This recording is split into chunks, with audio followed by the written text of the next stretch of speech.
माता न बंधु न दाता न पुत्र न पुत्री न भोज्या न भर्ता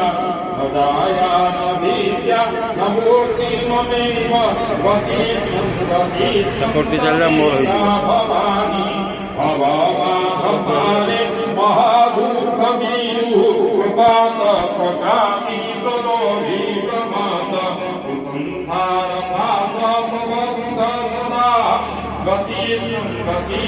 तमेका भवानी न जानामि दानं न ध्यानयोगं न जानामि तन्त्रं न तत्त्वमन्त्रं न जानामि पूजं न ध्यानयोगं गतिं